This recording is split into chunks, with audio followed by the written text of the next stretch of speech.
Hello everyone, welcome my YouTube channel. दोस्तों, इस lecture series से हम स्टार्ट करने जा रहे हैं UP triple S C BPO यानी कि ग्राम पंचायत अधिकारी एग्जाम के लिए 3000 प्लस इंपॉर्टेंट क्वेश्चन की सीरीज को। आपको बता दें, पहले ये क्लास हमारे ऐप पर पेड कोर्स के रूप में होने वाली थी, लेकिन अब आपके सभी के लिए ये फ्री कर दिया है और ये यूट्यूब और ऐप पर आप इसको देख पाएंगे। तो आज हम इसमें डिस्कस करेंगे पंचायती राज इतिहास के मोस्ट इंपोर्टेंट क्वेश्चन को। इसी तरीके से आपको ये वीडियो मिलते रहेंगे और इसका पीडीएफ आपको हमारे एप्लीकेशन पर मिल जाएगा। एप्लीकेशन का लिंक आपको डिस्क्रिप्शन बॉक्स में मिल जाएगा। चलिए स्टार्ट कर दें आज का वीडियो। दोस्तों, हमारा पहला क्वेश्चन दे रखा है, निम्नलिखित में से किसने स्थानीय स्वशासन को भारत में लागू किया। सबसे पहले स्थानीय स्वशासन की जो नींव रखी गई थी तो किसके द्वारा रखी गई थी, ये चीज आपको कुछ चीजें पता होना चाहिए। दोस्तों, सर्वप्रथम ये प्रयास कितने किया था, 1793 की बात है। 1793 में एक गवर्नर थे लॉर्ड कॉर्नवालिस। लॉर्ड कॉर्नवालिस, तो इन्होंने सबसे पहले एक लागू किया था कॉर्नवालिस कोड। क्या किया था, कॉर्नवालिस कोड। Cornwallis code. और दूसरा था, इसी के आपको ध्यान रखना है, इसमें ही था आपको स्थायी बंदोबस्त। क्या था, स्थायी बंदोबस्त। तो इन दोनों की कार्यप्रणाली में हमें ग्रामीण स्वशासन के स्थानीय स्वशासन की नींव हमें देखने को मिलती है। तो ये चीज आपको ध्यान रखना है। सबसे पहले लॉर्ड कॉर्नवालिस ने कॉर्नवालिस कोड और स्थायी बंदोबस्त की नींव रखी थी। इसकी कार्यप्रणाली थी गांवों पर आधारित थी। किस पर आधारित थी, गांवों पर, यानी कि पंचायतों के शासन पर आधारित थी। तो ये भी आप इसके बारे में ध्यान रखेंगे। नेक्स्ट, इसके बाद जो स्थानीय स्वशासन के जनक भारत में कहे जाते हैं तो वह है लॉर्ड रिपन। इस चीज को आप ध्यान रखेंगे। इन्होंने 1882 में स्थानीय स्वशासन के लिए एक मैग्ना कार्टा, एक प्रस्ताव पास किया जिसमें इन्होंने गांव की शासन के लिए बात कही थी। तो इस चीज को आप ध्यान रखेंगे। 1882 में इन्होंने ये रखा था। बात आती है स्थानीय स्वशासन, यानी कि लोगों द्वारा लोगों का खुद का शासन करना ही क्या कहलाता है, स्थानीय शासन। इस तरीके से हम कह सकते हैं, नागरिकों को जब अपने अपने समूह का नेता चुन लेते हैं और उसी से हम शासन करवाते हैं तो उसी को हम क्या कहते हैं, स्थानीय स्वशासन। ये चीज आपको ध्यान रखना है। दोस्तों, स्थानीय स्वशासन कह सकते हैं गांव या जिला स्तर पर जो शासन होते हैं उन्हीं को हम क्या कहेंगे, स्थानीय स्वशासन। तो इसकी अलग अलग डेफिनेशन अलग अलग लोगों द्वारा दी गई है, लेकिन सीधा सच्चा हम ये समझे, स्थानीय लोगों द्वारा जो शासन किया जाता है खुद पर, ये भी आपको ध्यान रखना, खुद पर, तो वो क्या कहलाता है, स्थानीय स्वशासन। तो इसमें ऑप्शन नंबर हमारा बी पूरी तरीके से करेक्ट हो जाएगा। अगला क्वेश्चन दे रखा है, वर्ष 1882 में एक प्रस्ताव प्रस्तुत किया गया जिसे स्थानीय स्वशासन का मैग्ना कार्टा कहा जाता है। ये प्रस्ताव किसके द्वारा प्रस्तुत किया था। जैसा कि मैंने आपको बताया था, ये किसने प्रस्ताव पारित किया था, तो ये किया था लॉर्ड रिपन ने। कब किया था, ध्यान रखेंगे, 1882 में। इस चीज को आप ध्यान रखेंगे। और ये पहला अवसर था जब इस तरह की बात किसी के द्वारा की गई थी और इसे निर्वाचित निकाय के अस्तित्व में रूप में सामने आया था। तो ये आप इसके बारे में ध्यान रखेंगे। दोस्तों, अगर आप लॉर्ड रिपन के कार्यकाल की बात करें तो उनका कार्यकाल 1880 से लेकर 1884 तक रहा है गवर्नर के रूप में। तो ये भी आप इसको ध्यान रखेंगे। अगला क्वेश्चन हमारा, स्थानीय शासन का जनक किसे कहा जाता है। वही क्वेश्चन है, रिपीट हो रहा है, तो आपको ध्यान रखना है लॉर्ड रिपन को। ऑप्शन नंबर हमारा सी करेक्ट हो जाएगा। दोस्तों, इन्होंने 1882 में एक सरकारी निकाय का गठन किया था। उस सरकारी जो सबसे पहले शुरुआत में स्थानीय स्वशासन की जगह क्या नाम हुआ करता था, इसे हम कहते थे मुकामी बोर्ड। क्या कहते थे, मुकामी बोर्ड। और इंग्लिश में इसे कहते थे हम लोकल बोर्ड। क्या कहते थे, लोकल बोर्ड। तो ये भी आप ध्यान रखेंगे, इसके बारे में भी एग्जाम में क्वेश्चन पूछ सकते हैं। ऑप्शन नंबर सी करेक्ट हो जाएगा। अगला क्वेश्चन हमारा, किस अधिनियम के तहत स्थानीय स्वशासन को हस्तांतरित विषय से सूची विषय में किया गया। दोस्तों, भारत शासन अधिनियम 1919 से लेकर 1935 तक प्रांतों में ग्राम पंचायतों की शुरुआत कर दी गई थी। यानी कि 1919 से लेकर 1935 में ये इसकी शुरुआत कर दी गई। और 1935 की बात करें, भारत शासन अधिनियम 1935, तो इसमें पंचायतों को और ज़्यादा सुदृढ़ कर दिया गया। क्या कर दिया गया, सुदृढ़ बना दिया गया। यानी पंचायतों के हाथ में थोड़ी शक्तियाँ दे दी गई थी। तो ये चीज़ आप इसको ध्यान रखेंगे। और ये किस अधिनियम के तहत स्थानीय शासन को हस्तांतरित विषय में कन्वर्ट कर दिया गया था, तो आपको ध्यान रखना है भारत शासन अधिनियम 1919 के तहत। तो इसमें ऑप्शन नंबर हमारा एक करेक्ट हो जाएगा। अगला क्वेश्चन हमारा, स्थानीय स्वशासन की सर्वोत्तम व्याख्या ये की जा सकती है कि ये एक प्रयोग है। तो ये दोस्तों किस चीज़ का प्रयोग है, आपको ध्यान रखना है। तो ये लोकतांत्रिक विकेंद्रीकरण का प्रयोग है। ऑप्शन नंबर हमारा इसमें बी करेक्ट हो जाएगा। और इसका उद्देश्य आप ध्यान रखेंगे, इसका उद्देश्य क्या होता है, इसका उद्देश्य आप ध्यान रखेंगे। तो स्थानीय जनता का विकास, जन भागीदारी एवं लोकतांत्रिक भागीदारी सुनिश्चित करना ही क्या कहलाता है? लोकतांत्रिक विकेंद्रीकरण। इसमें ऑप्शन नंबर हमारा बी पूरी तरीके से करेक्ट हो जाएगा। अगला क्वेश्चन हमारा, सफलतापूर्वक कार्य हेतु पंचायती राज को पूरे सहयोग की जरूरत पड़ती है। दोस्तों किसकी पड़ती है? स्थानीय जनता की, क्योंकि स्थानीय जनता द्वारा ये शासन किया जाता है। अपने आप में से एक नेता इनका खुद का चुन लिया जाता है, तो ये आप ध्यान रखेंगे। और इससे लाभ क्या होता है? तो इससे ग्रामीण जनता की पहुंच तक शासन पहुंच जाती है। यानी अब जैसे मान लो गांव में शासन है, तो उस समय पहले के समय में गांव में शासन नहीं हुआ करता था, तो कोई भी अभी अपनी लोकल इंसान अपनी बात पहुंचाने के लिए बहुत मुशक्कत करना पड़ती थी, उनका शासन तक पहुंच नहीं थी। लेकिन धीरे धीरे ये स्थानीय स्वशासन अस्तित्व में आया और वो अपना खुद का एक नेता चुन लिया गया, और उन्हें अपनी कोई प्रॉब्लम होती थी वो उसी से कह लिया करते थे। तो इसी में से उन्होंने एक अध्यक्ष चुनना स्टार्ट कर दिया था, तो ये चीज़ आप ध्यान रखेंगे। तो स्थानीय जनता का ये शासन होता है।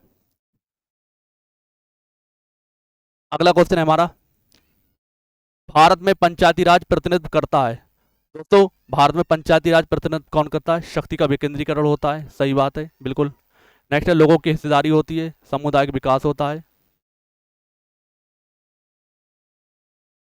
दोस्तों इसमें हमें सभी चीज़ें देखने को मिलती हैं। पंचायती राज प्रतिनिधित्व किस चीज़ का करता है? ये सभी का।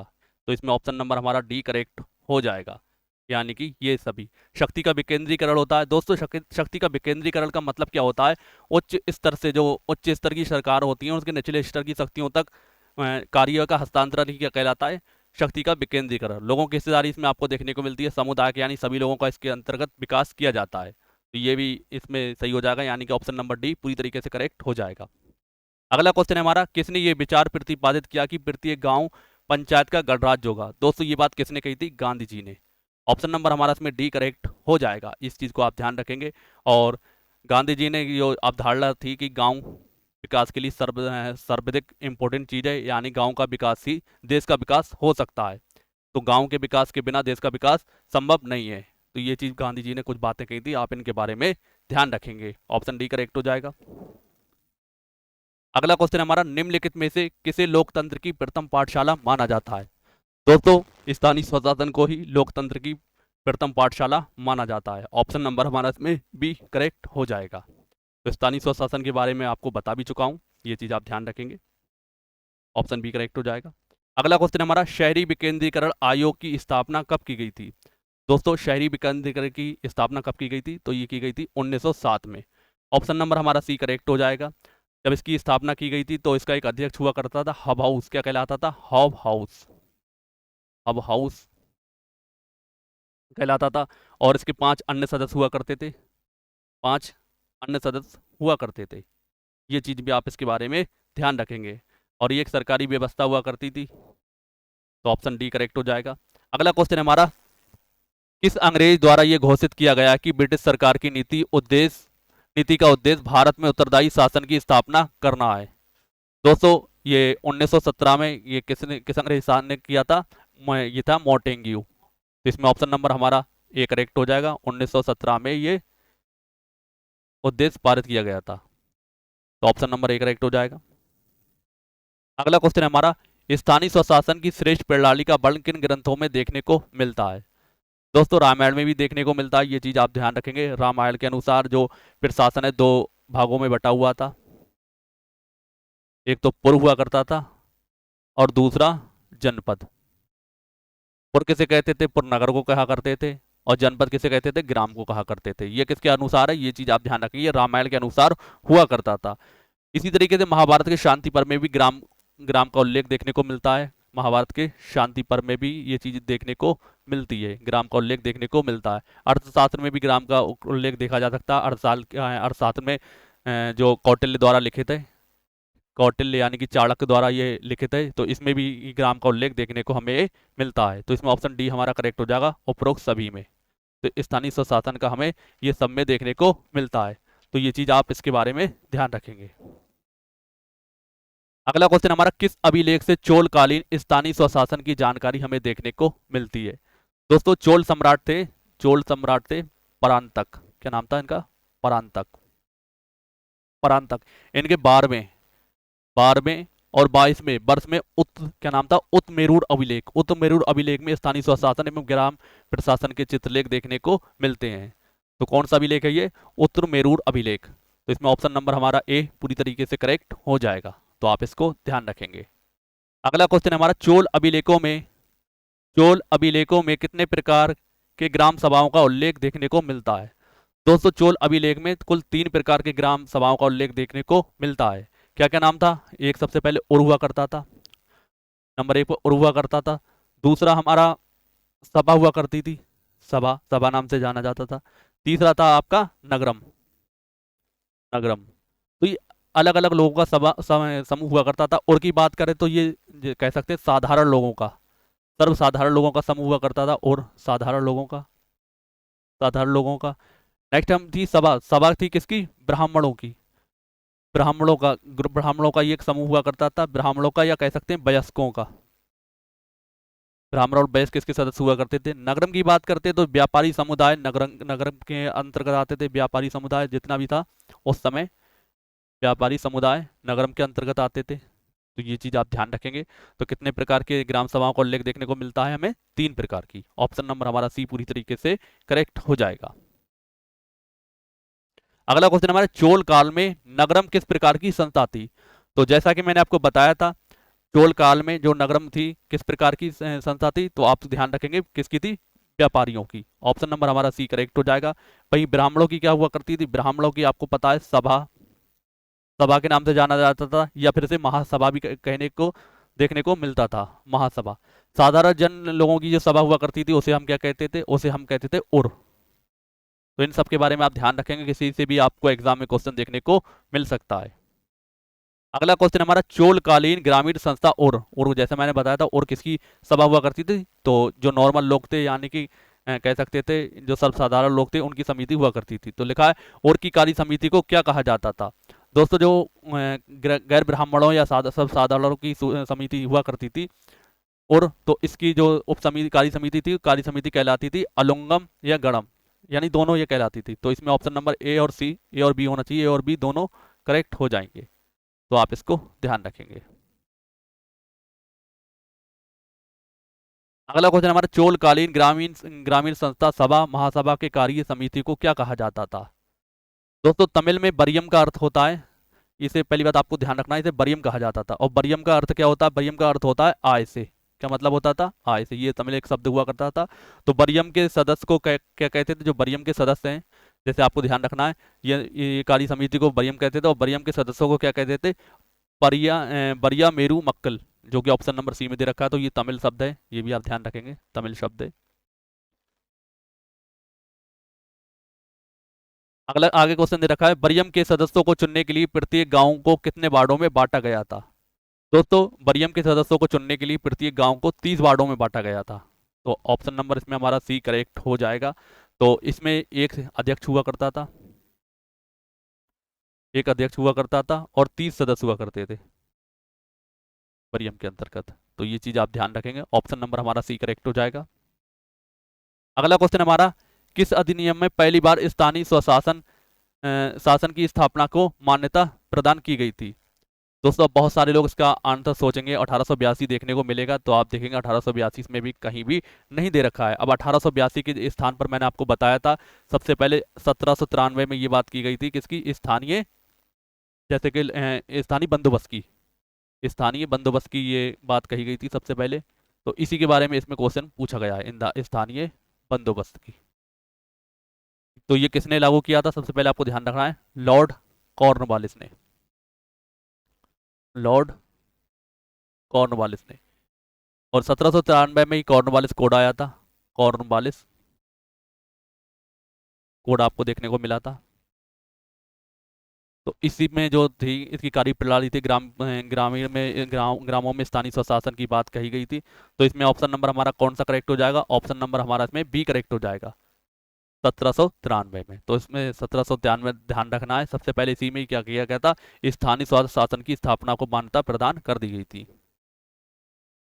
अगला क्वेश्चन है, आधुनिक नगर पालिकाओं और पंचायती राज संस्थाओं का विकास किस काल में हुआ है। दोस्तों किस काल में हुआ है, तो आप ध्यान रखेंगे ब्रिटिश काल में। ऑप्शन नंबर हमारा सी करेक्ट हो जाएगा। सर्वप्रथम जो नगर पालिकाएं बनी थी, तो आपको ध्यान रखना 1787 के अंतर्गत बनी थी। कहाँ पर? मद्रास के अंदर। तो इसमें ऑप्शन नंबर हमारा सी पूरी तरीके से करेक्ट हो जाएगा। अगला क्वेश्चन हमारा, विजयनगर साम्राज्य में गांव की सबसे बड़ी राजनीतिक इकाई थी। दोस्तों विजयनगर साम्राज्य में गांव की जो सबसे बड़ी राजनीतिक इकाई क्या हुआ करती थी, तो आप ध्यान रखेंगे नाडू, उसे हम कहते थे नाडू। और इसके सदस्य क्या कहलाते थे? इसके सदस्य भी आप ध्यान रखेंगे, इसके सदस्य कहलाते थे नाथवार। क्या कहलाते थे? नाथवार। तो इसके सदस्य नाथवार कहलाते थे। और ये शासकीय नियंत्रण इस पे पूरी तरीके से होता था, ये भी आप इसको ध्यान रखेंगे। अगला क्वेश्चन हमारा, मौर्य काल में नगर प्रशासन कौन होता? नगर प्रशासक कौन होता था? आपको ध्यान रखना, नगर प्रशासन कौन करता था? तो नगरों का जो मौर्य काल में नगरों का प्रशासन नगर पालिकाएं करती थी। कौन करती थी? नगर पालिकाएं। नगर पालिकाएं करती थी। और जिनका अध्यक्ष होता था, जो अध्यक्ष होता था, क्या कहलाता था? नागरक कहलाता था। ऑप्शन नंबर हमारा इसमें ए करेक्ट हो जाएगा। इनका प्रशासक या कह सकते हैं जो इनका अध्यक्ष कौन होता था? नागरक कहलाता था। मेगास्थनीज के अनुसार, जो मेगास्थनीज थे, तो उनके हिसाब से नगर सभाएं कितने उसमें बटी थी? 6 भागों में बटी थी। 6 भागों में बटी थी, यानी इसी तरीके से अलग अलग बटी थी 6 भागों में। और प्रत्येक में कितने सदस्य देखने को मिलते थे? 5-5 सदस्य देखने को मिलते थे। 5-5 सदस्य देखने को मिलते थे। तो ये चीज़ आप ध्यान रखेंगे। नगर पालिकाएं 6 भागों में या 6 उप समितियों में डिवाइड हुआ हुई थी, और उनमें प्रत्येक में 5-5 सदस्य देखने को हमें मिलते हैं। मौर्य काल के ये प्रशासन की बात कही जा रही है। और जिनका प्रशासक होता था नागरक, या अध्यक्ष होता था नागरक। ऑप्शन ए पूरी तरीके से इसमें हमारा करेक्ट हो जाएगा। अगला क्वेश्चन हमारा, मुंबई में नगर निगम की स्थापना की गई थी। दोस्तों ईस्ट इंडिया कंपनी द्वारा, आपको ध्यान रखना, ईस्ट इंडिया कंपनी द्वारा, ईस्ट इंडिया कंपनी थी, तो ईस्ट इंडिया कंपनी ने सर्वप्रथम मद्रास में, कह सकते हैं मद्रास के अंदर, मद्रास में नगर निगम की स्थापना की थी। ध्यान रखेंगे कब की थी? 1687 में। और मुंबई की बात की जाए तो मुंबई में कब हुई थी? 1726 में। तो इसमें ऑप्शन नंबर हमारा ए पूरी तरीके से करेक्ट हो जाएगा। अगला क्वेश्चन हमारा, स्थानीय सरकार का संबंध होता है। इजी क्वेश्चन है, स्थानीय जनता से होता है, क्योंकि स्थानीय जनता ही इसमें शामिल होती है। स्थानीय विषयों से, यानी स्थानीय विषयों को ही देखा जाता है। गांव में किसी भी चीज़ की सुविधा है वो स्थानीय लोगों द्वारा ही देखी जाती थी। स्थानीय समस्याओं, किसी भी तरह की स्थानीय लोगों को समस्या है तो उससे देखा जाता है, स्थानीय सरकार उसी को पूरी तरीके से सॉल्व करती है। तो इसमें ऑप्शन नंबर हमारा डी करेक्ट हो जाएगा, इनमें सभी। तो ये चीज़ आप ध्यान रखेंगे, तो आप इसे ध्यान रखें। अगला क्वेश्चन हमारा, निम्न में से किस काल में स्थानीय संस्थाओं का महत्व कम हो गया था? दोस्तों इनमें से किस काल में स्थानीय जो संस्थाएं थी उनका महत्व कम हो गया था? किसमें हो गया था? राजपूत काल में। तो ये चीज़ आप ध्यान रखेंगे। और क्या वजह थी? तो ये वजह थी सामंतवाद की। सामंतवाद की वजह से इसको क्या हो गया था, इसका महत्व कम होता चला गया था। राजपूत काल की ये बात की जा रही है। ऑप्शन नंबर हमारा सी करेक्ट हो जाएगा।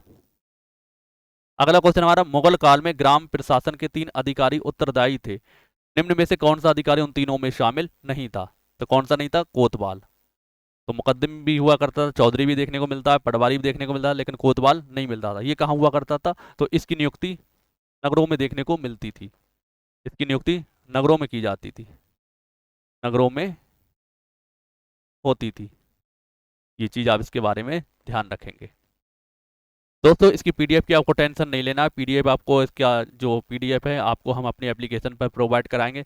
सभी लोग एप्लीकेशन को इंस्टॉल कर लें। और संडे को हम फ्री टेस्ट मॉक कराते हैं, ऑल इंडिया लेवल। जितने लोग इससे दे सकते हैं, मतलब जो एग्ज़ाम को देने जा रहे हैं वो सभी लोग दे दें, जिससे क्या होगा, अपनी रैंक को चेक कर पाएंगे कि उनकी तैयारी किस तरह की चल रही है। और हम कोशिश करेंगे उस टेस्ट को बेहतर से बेहतर बना सके। जिस तरह का एग्ज़ाम पैटर्न है आजकल चेंज हो रहा है, तो उसी तरीके का हम टेस्ट दिलवाने वाले हैं। तो उस टेस्ट को आप ज़रूर हिस्सा लें। संडे को सभी के लोगों के लिए फ्री रहता है। अगला क्वेश्चन हमारा, वर्ष 1920 में कौन कौन से प्रांतों में पंचायतों की स्थापना के लिए कानून बनाए गए थे? दोस्तों ये चीज़ आप ध्यान रखेंगे, ये कब किसके लिए बनाए गए थे? तो ये 1919 अधिनियम था। 1919 अधिनियम के तहत ग्राम पंचायतों में कानून बनाना शुरू कर दिए गए थे। तो किस किस में बनाए गए थे? संयुक्त प्रांत में बनाए गए थे, असम में भी बनाए गए थे, बंगाल में भी बनाए गए थे। तो इसमें आप ध्यान रखेंगे, ऑप्शन नंबर डी हमारा पूरी तरीके से करेक्ट हो जाएगा। तो ये ध्यान रखेंगे। और इसके अलावा कहाँ? पंजाब में भी पंजाब में भी ये बनाए गए थे, और पंजाब के अलावा आपको मद्रास में भी ये कानून बनाए गए थे। तो ये भी आप ध्यान रख सकते हैं। तो इसमें जो था स्थानीय विषय को हस्तांतरित कर दिया गया था। ऑप्शन नंबर इसमें हमारा डी करेक्ट हो जाएगा। अगला क्वेश्चन हमारा, वैदिक काल में ग्राम का प्रशासनिक अधिकारी था। दोस्तों वैदिक काल में आपको ध्यान रखना है, सर्वप्रथम अगर गांव का किसी चीज में उल्लेख देखने को मिलता है तो वैदिक काल में ही ग्राम का उल्लेख हमें देखने को मिलता है। वैदिक काल में ग्राम का सर्वप्रथम उल्लेख देखने को मिलता है। और जो उसका प्रशासनिक अधिकारी हुआ करता था, ये चीज आप ध्यान रखेंगे, सैन्य कह सकते हैं, सैन्य या प्रशासक, सैन्य या प्रशासन अधिकारी हुआ करता था, तो उसे हम कहते थे ग्रामणी। क्या कहते थे? ग्रामणी। ऑप्शन नंबर हमारा इसमें ए करेक्ट हो जाएगा। इसका जो कार्य हुआ करते थे, इसके कार्य को आप ध्यान रख सकते हैं। तो ये गांव को या ग्राम को चोरों चोरों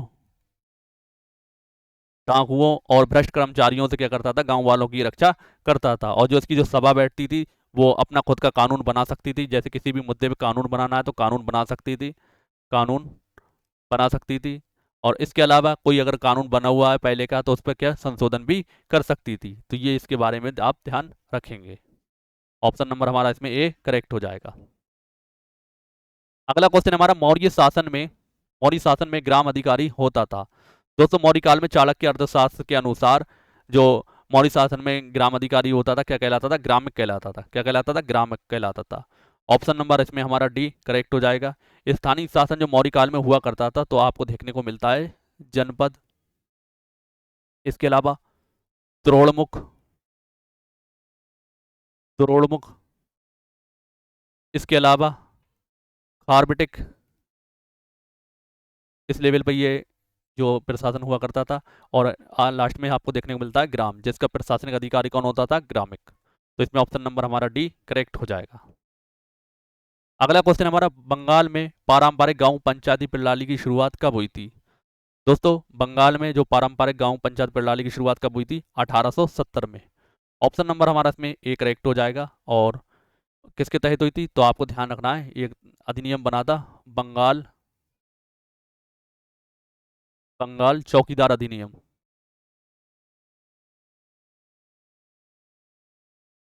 बंगाल चौकीदार अधिनियम। तो ये ध्यान रखेंगे, ऑप्शन नंबर इसमें हमारा ए करेक्ट हो जाएगा। दोस्तों ये थे 30 इंपॉर्टेंट क्वेश्चन का, और इसकी प्रैक्टिस सेट नंबर 1 था हमारा पंचायती राज के लिए। तो पंचायती राज के आपको पता है 65 मार्क्स के क्वेश्चन आना है। तो हम उम्मीद करते हैं आपको डेली एक वीडियो प्रोवाइड कराएंगे, और आपके एग्जाम तक 3000 प्लस इंपॉर्टेंट क्वेश्चन कराने का हमारा लक्ष्य रखा गया है। तो आप लोगों से रिक्वेस्ट है, ज़्यादा से ज़्यादा लोगों को इस चैनल से जोड़ें। इसका पीडीएफ आपको फ्री प्रोवाइड कराया जाएगा, टेस्ट भी आपको फ्री प्रोवाइड कराया जा रहा है हमारे एप्लीकेशन पर। तो आप अपनी तैयारी को इस चैनल से जोड़कर बेहतर कर सकते हैं।